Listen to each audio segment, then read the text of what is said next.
ዮሐንስ ዳንኤል ወይም በቅጽል ስሙ ጆን ዳንኤል ከእስር ቤት ሊፈታ ነው። ዮሐንስ ዳንኤልን ጨምሮ ሌሎች ተከሳሾች ከእስር እንዲፈቱ ትዕዛዝ ተሰጠ። ሰላም ጤና ይስጥልኝ ውድና የተከበራችሁ የቻናሌ ቤተሰቦች እንዴት ናችሁ? እኔ ደህና ነኝ፣ እግዚአብሔር ይመስገን። ለቻናሌ አዲስ ከሆናችሁ ሰብስክራይብ ማድረግ አትርሱ። ቪዲዮ ከተመቻችሁ ላይክ፣ ሼር እንዲሁም ያላችሁን ሀሳብ አስተያየት በኮሜንት ስር እንድታስቀምጡልኝ በአክብሮት እጠይቃለሁ።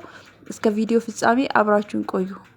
ዮሐንስ ዳንኤል ወይም ጆን ዳንኤልን ጨምሮ ሌሎች ተከሳሾች ከእስር እንዲፈቱ ትዕዛዝ ተሰጠ።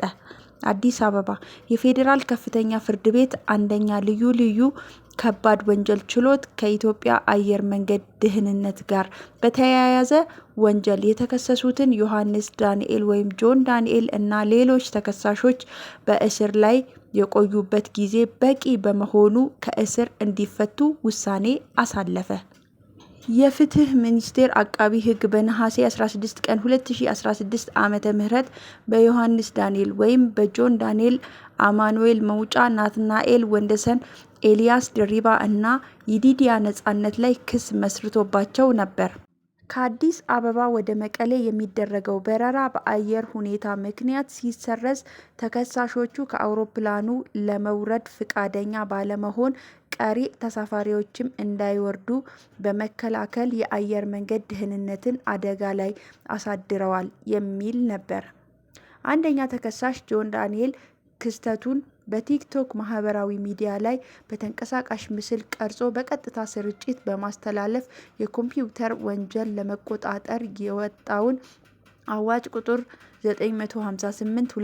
958/2008 አንቀጽ 13 ንዑስ ቁጥር 3ን ተላልፈዋል የሚል ክስም ተመስርቶባቸው ነበር። ችሎቱ ተከሳሾቹ በተከሰሱበት የሕግ አንቀጽ ጥፋተኛ ናቸው ብሎ የአቃቢ ሕግ የቅጣት ማክበጃና የተከሳሾችን የቅጣት ማቅለያ መርምሮ የሚከተለውን ቀላል እስራት የሚጥል ውሳኔ አስተላልፏል። አንደኛ ተከሳሽ ዮሐንስ ዳንኤል 1 ዓመት ከ4 ወር፣ አራተኛ ተከሳሽ 10 ወር፣ ሁለተኛ፣ ሶስተኛ እና ስድስተኛ ተከሳሾች 8 ወር። የመጨረሻው ውሳኔ ፍርድ ቤቱ ተከሳሾቹ በእስር ላይ የቆዩበትን ጊዜ በመቁጠር የተፈረደባቸውን ጊዜ በቂ በመሆኑ ከእስር እንዲፈቱ ትዕዛዝ ሰጥቷል። ጉርሻ ፔጅ። ውድና የተከበራችሁ የቻናሌ ቤተሰቦች ወይኔ በጣም ዛሬ ደስ ብሎኛል። እንግዲህ ጆን ዳንኤል ሊፈታ ነው። የቲክቶካችን ንጉስ፣ የማህበራዊ ሚዲያ ንጉስ ሊፈታ ነው። በጣም ደስ ብሎናል። እኔ በበኩሌ በጣም ደስ ብሎኛል። የኢትዮጵያ ሕዝብ በሙሉ ደስታውን እየገለጸ ይገኛል። ጂጂ ኪያ እየጨፈረች ትገኛለች። እንግዲህ የዘንድሮውን ቲክቶክ ክሬቲቭ አዋርድ እሱ አልተገኘበትም፣ ለጥቂት አመለጠው። ቢኖር ኑሮ እሱ ነበር የሚበላው። እንግዲህ ጂጂ ኪያ እያለች ያለችው በሚቀጥለው ቲክቶክ አዋርድ ጆን ዳንኤል ሙሉን ጠቅልሎ ይበላል እያለች እንግዲህ እየጨፈረች ትገኛለች። ህዝቡ እየጨፈረ ይገኛል። በቲክቶክ፣ በዩቱብ፣ በፌስቡክ እየጨፈሩ ይገኛሉ። እኔም እጅግ በጣም ደስ ብሎኛል። እንግዲህ በመግቢያዬ ላይ እንዳነበብኩላችሁ ጆን ዳንኤልን የማያውቅ ህብረተሰብ አለ ብዬ አላስብም። በጣም የሚታወቅ በዩቱብ፣ በፌስቡክ፣ በቲክቶክ በሁሉ ሶሻል ሚዲያ የሚታወቅ ዝነኛና ታዋቂ ግለሰብ ነው። ቲክቶከር፣ ዩቲዩበር ነው።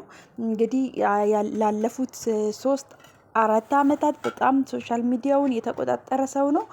እንግዲህ አለ የተባለ ቲክቶከር ነው። እንደሱ አይነት እኔ አይቼ አላቅም።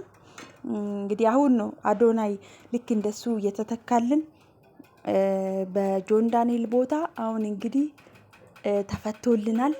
ወደ ቦታው እንደሚመለስ ተስፋ አደርጋለሁ። በትክክል ደግሞ ይመለሳል።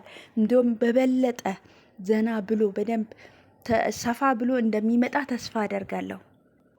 እንዳያችኋት እንግዲህ ይዲዲያ የምትባል ወይም ደግሞ ናዮ በሚል ቲክቶክ ስሟ የምትታወቀው ከጆን ዳንኤል ጋር የታሰረችው መልሳ ስትመጣ እንዴት ፍክት ብርት ብላ እንደመጣች ታውቃላችሁ።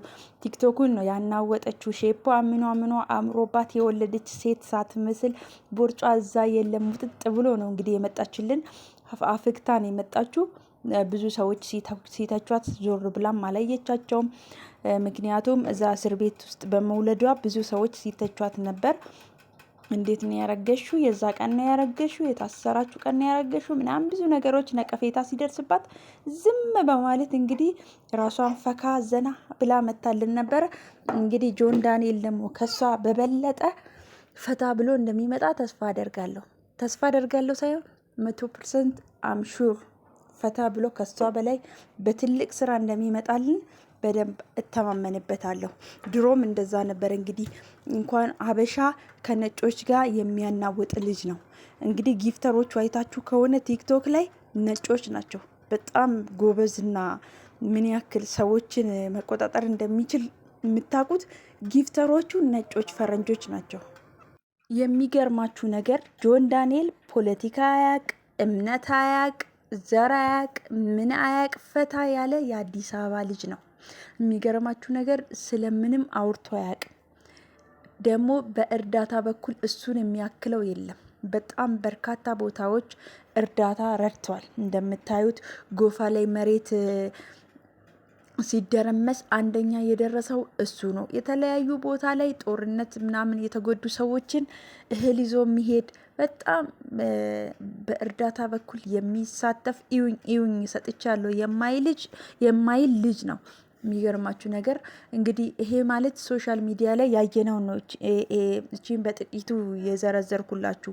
የሰው ልጅ ደግሞ ሁሉን ነገር ሶሻል ሚዲያ ላይ አያስተላልፍም። እንደዚህ አይነት ደግ ሰው ደግሞ ሶሻል ሚዲያ ላይ ብዙም ኢዩኝ የማይል ሰው በውስጥም በጣም ሰዎችን እንደሚረዳ ተስፋ አደርጋለሁ። እና በጣም ቅንና ምስኪን የሆነ ልጅ ላይቭ ላይ በጣም ሰዎችን የሚያዝናና እኔ የሚገርማችሁ ነገር ላይቭ ላይ ቁጭ ብዬ በጣም የማየው እሱን ነው። በቃ ፈን ነው የሚያደርገኝ። በጣም ነው የሚያስቀው። ሰዎችን በጣም ያዝናናል። በሁሉም ተሰጥኦ የተሰጠው ሰው ነው። እንግዲህ ጆን ዳንኤል እንግዲህ እንደምታውቁት የጃኒ ፍቅረኛ ነበረ። ጃኒ ደግሞ እንግዲህ በናዮ በምን እንደተጣሉ ባይታወቅም በናዮ ተቀይራለች። እንግዲህ ከናዮ ልጅ እንደወለደ ታውቃላችሁ። ስለዚህ አሁን ላይ ናዮ ናት ፍቅረኛው ብዬ አስባለሁ። ጃኒን ትቷታል። ጃኒም ደግሞ እንግዲህ የአዶናይ ፍቅረኛ ሆናለች። ተቀያይረዋል። የሶሻል ሚዲያ ንጉሶቹ እንግዲህ ጃኒን ተቀያይረዋል ማለት ነው። ለማንኛውም ለሁለቱም መልካም ፍቅርን እመኝላቸዋለሁ። ጥሩ ፍቅር እንደሚሆንላቸው ምኞቴ ነው። ጃኒም እንግዲህ አዶናይ በጣም ፍቅር እየሰጣት ነው። ጥሩ ሰው ነው፣ ይገባታል። ጆን ዳንኤልም ደግሞ ከናዮ ጋር ከተስማሙ ጥሩ ፍቅር እንዲሆንላቸው ምኞቴን። ውድ ቤተሰቦቼ ለዛሬ ይዤላችሁ የመጣሁት ቪዲዮ ይሄን ይመስላል። ደስ ብሎኝ ነው የመጣሁላችሁ። ቻናሌ አዲስ ከሆናችሁ ሰብስክራይብ አድርጉ። ነባሮች ደግሞ ፕሊስ ላይክ አድርጉ። ያላችሁን ሀሳብ ኮሜንት ስር አስቀምጡ። ለጓደኞቻችሁ ሼር አድርጉ። መልካም ጊዜ ይሆንላችሁ። ቻው ቻው።